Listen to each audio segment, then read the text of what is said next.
Welcome to Remarkable Realities, the podcast where we interview ordinary people doing remarkable things. Today, it's a little bit different. It's just me and Luke, and we're here just to thank the guests we've had so far. This is where my memory is going to go, even though we've only done 5. Go on, you do one, and then I'll see if I can remember. So we started with, our first episode was Jess. Incredible lady. Yeah, a brilliant story. Brilliant story. Didn't get enough views.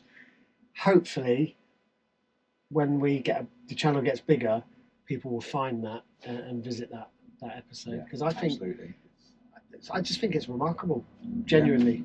Yeah, it was a really powerful story. Jess's can be found on our YouTube and Spotify. If you follow our social medias, Remarkable Realities Pod, there's links to it all on there. Then we had Ian in studio. Yep. Ian, great, doing a marvellous thing, cycling. You knew way more about this than me. So he cycled from Paignton to Bilbao in Spain for his first charity ride for Dementia UK. And then this year, he came in before him and his team Ride for Dementia cycled from Paignton to Rome in Italy. 1,600 miles. So, yeah. Incredible. I think they threw in Alpe d'Huez, which is a very famous cycling climb, just for the fun of it. Again, his story from I think the bit that got me was he was just saying he was just sat in his living room one day with his mum and said he wants to do something. His mum has dementia and he's watching her. Yeah. He said he wants to do something to raise money and awareness for it. And he said he was going to cycle. And I think his mum's response was, "You haven't got a bike." And he just went out and is now doing, again, amazing things. And that's going to go on for years to come as well. That came out strongly in the video. And then did we have Francis? But we haven't. So Francis is coming up. So Francis will be the next episode. That will be... Francis has been impossible to edit the video. Yeah. Very difficult to edit the audio. Yes. So it's probably, we've decided it's just going to go out on Spotify, haven't we? Yes. So that'll be an audio only one. Hopefully will be out very, very soon. I'm not putting a date on it because I don't know when this will be out. Yeah. And just pausing there because we have the audio is going to be pretty good on this one because we've got the setup set up. But there's been a steep learning curve, hasn't there? There has, yes. And there's been some failures and there's been some cock-ups on our part. But we're willing to have a go. We're willing to fail. And I think that's important. And we have failed a couple of times. But this is a marathon, not a sprint. Yes. More on marathons later. More on marathons later, yeah. So Francis will hopefully, Francis will be audio only on Spotify very soon. Another one on Spotify is Roman and James. Yeah. They came in studio on a very hot afternoon. Yeah, so all the cameras failed. The cameras failed on us. Yeah, even we wrapped them in bags of peas. Professional outfit that we are. Very professional outfit, yeah. But we're willing to give it a go and we're willing to fail. And that's now out on Spotify already. And their talk is about they talked about them completing the Southwest Coast Path. Again, more on that later. And just the bond between a father and son and getting out and having adventures. Yeah, I like that story. It resonated with me. Yeah, it was nice. And then Tom was our most recent in a van, and we're doing things a little bit differently now. We're going to do it all over the internet, so they're not going to be physical in the studio because the studio is tiny, and we can reach out to more people. We can speak to people all over the world now, and really sort of find out more remarkable stories. Yeah, and Tom fascinates me because there's so many elements to him. He's an amazing coach. He's an amazing athlete. But he's just so incredibly humble about it. Yeah. It's so nonchalant what he does. And he whitewater paddleboards down what most normal, sane people would consider deadly rivers. And he's just, come on, let's go. It's just... He's he should have been an adult in the 80s, but he's an adult in 2024. That's my take on Tom. Love him, absolutely love him. And we've got some really interesting people coming up that have said yes. Yes. One who was going to film this week or the next, unfortunately can't, because that's Pat Waterhouse, the dog rescue in Spain. And they've had those horrendous, devastating floods where she's living. And there's just massive rescue operations going on over there at the moment. And it's just not an appropriate time to get her on and film. But that will add to her remarkableness when she talks us through what she does.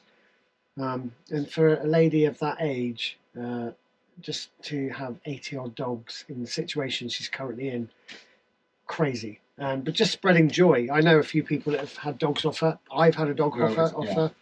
And she's just been an angel for us and our family. It's brilliant. We've got the lady in the camper van. Yep. We've got Harry from This Girl Adventures. So we've got a good few people coming up soon. And we're trying to get more, but we're reaching out to people, and some are not answering, and some are, and that's to be expected at our size. And if any of you can think of someone who you think fits, or you are someone, there we go. Because ordinary people doing remarkable things. Yeah. But that's the trouble with that bit, I think, because most remarkable, in fact, all the ones that we've seen and spoke to, don't class themselves as remarkable. They downplay the remarkable stuff that they do. I think sort of going back to sort of Jess, which was the first episode, there's something she said was, someone had to do something and I'm someone. And it was that. Yeah, it was, someone had to do something and I'm someone. And I think that just sort of... Something changed in you. You said you're not going to be a bystander. I'm going to do something about this. When was that light bulb moment in you? I thought that no one can do anything about this except someone. And actually, I am someone, just like you are someone. And I don't just sort of make... Yeah, I can remember that, you get that skin, feel that tingly, like goosebumps when she said that, and it was like, wow. So we have decided as a podcast that we've set ourselves some personal 2025 challenges and goals. Yeah, fired up for them. Would you like to share yours first? I think you should share what... You've got two that I'm aware of.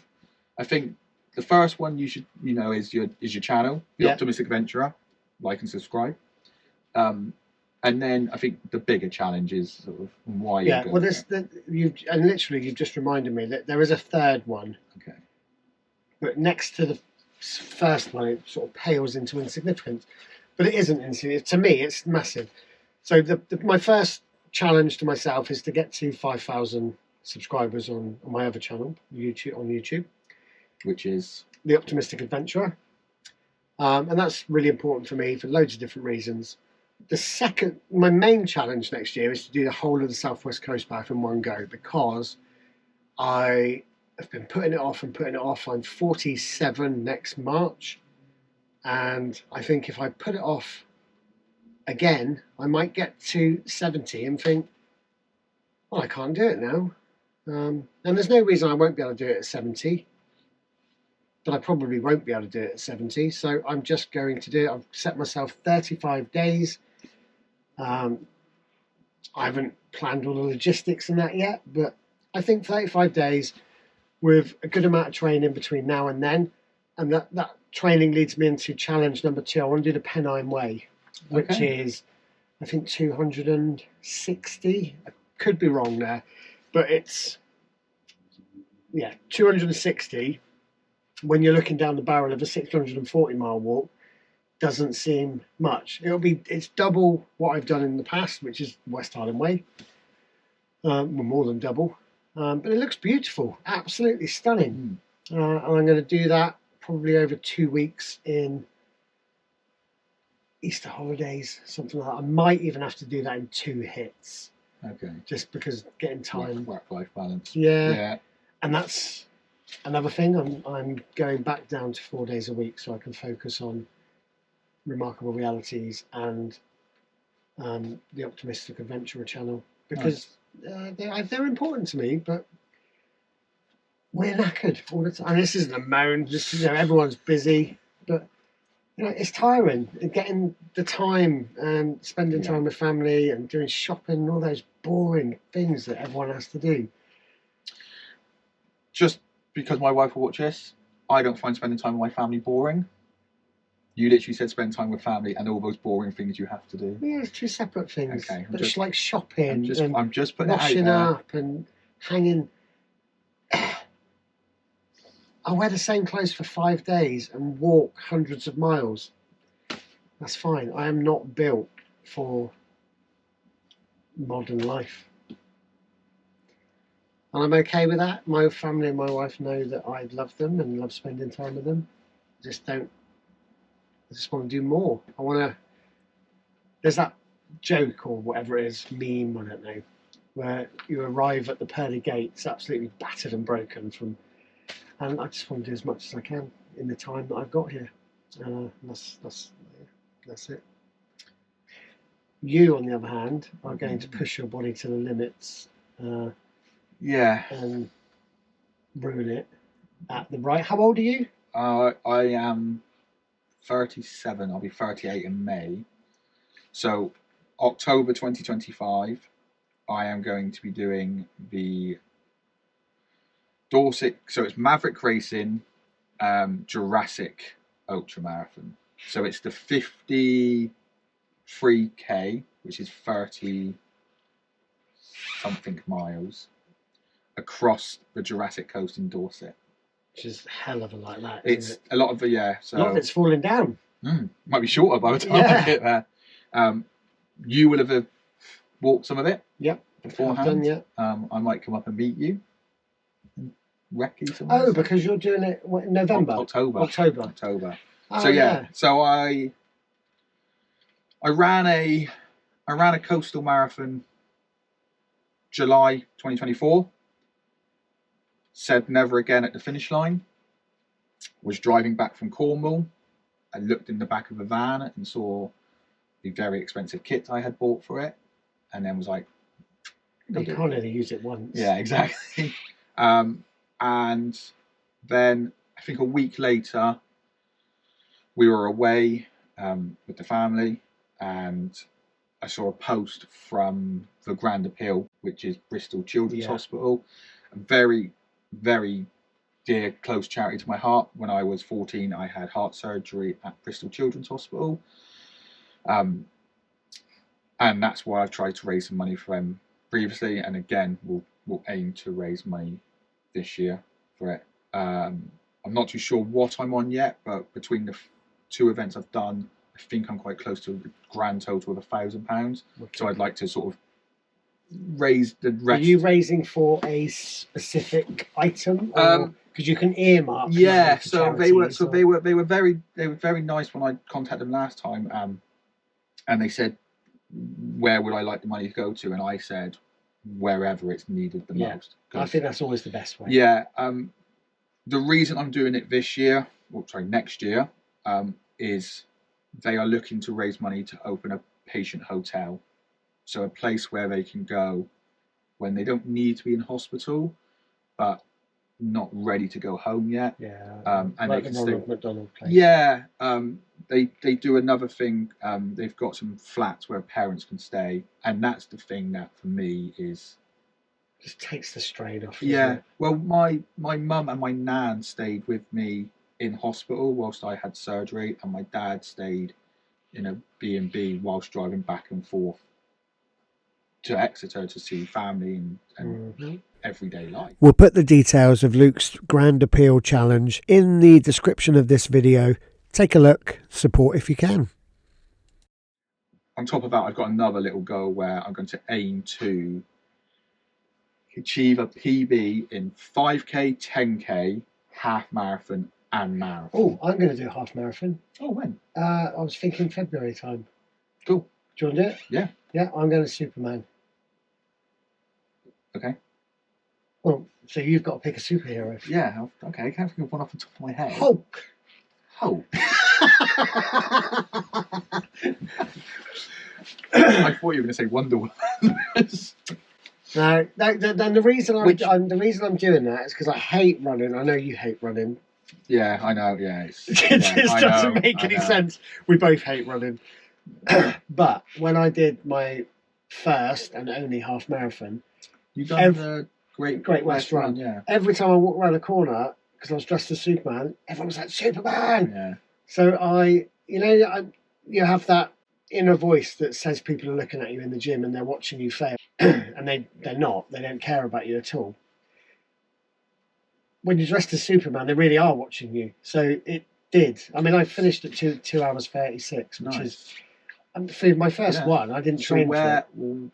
Where? I'm just going to find one, pick it, pay for it, and go on and do it now. Yeah. A half marathon was found, 13.1 miles of Dartmoor's most rugged countryside. Would Luke get permission from his princess to train to complete this challenge, or will the wife win?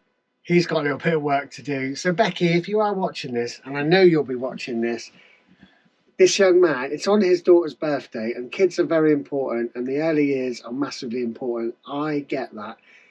But he'll be home by 1 o'clock, 1 p.m. If she lets me train for it. No, we're editing that. No.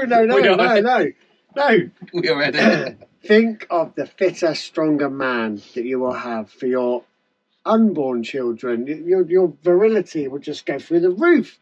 Running a half marathon on Dartmoor would be amazing for both of you. I'm going to book anyway. Luke's got a little bit of time to work on you. That sounds wrong, but you know what I mean. Talk this through. And we'll be home. It starts at 9 a.m. Half marathon, we'll smash it into around 2 hours. Yeah. 2 hours 15 I want to do. 9, 10, 11, be home by 12. 12:30 to help with the party and stuff. Party's the day before. Party. Say no more. So, what's next? What's coming up next? And we would like to give a shout out to someone who we've seen who have been remarkable. This month, I have decided to pick the person. Next month, you can pick the person. That sounds like a charm. So, my person is a guy called Mitch Hutch. He's a YouTuber. You can find him on YouTube if you search Mitch Hutch. Have you heard of Mitch? I haven't. Come on, what does he do? Mitch is currently, as we speak, trying to complete a triathlon from England to the top of Mount Everest. What? How does that work? So he has swam the channel. Yeah. He is currently cycling across Europe. As of recording day, he had just posted before we came on. He is currently in Turkey. Yeah, I did see something. Heading into Iraq. Nice weather in Iraq. Is he going to come on? We might be a little bit little for Mitch. I think we might need to. No, but it's good to give people a shout out, isn't it? Yeah, Mitch, if you see this and you want to come on and share your story afterwards, please do. Is he going to the top? He's going to the top. So he cycles to the plan. I think is to cycle to. I think because there's a base camp, isn't there? Yeah, so he'll cycle to the pot. He'll cycle to I think Tibet, and then walk/run to the top of Everest. I think he'll walk. I don't think I could be wrong. There might be some running in the little bits. I don't think you can run up there. But anyway, that's It's absolutely amazing. What a guy! Yeah. What's he doing it for? So he's raising awareness for wildlife conservation and a number of other things. I just recommend checking out his socials. It's all there. It's all a truly remarkable story and challenge he's doing. Brilliant. Stay remarkable, because you all are. We all are in our own little way. Except you. Thank you. Please like and subscribe. Yeah, do that bit. Yeah.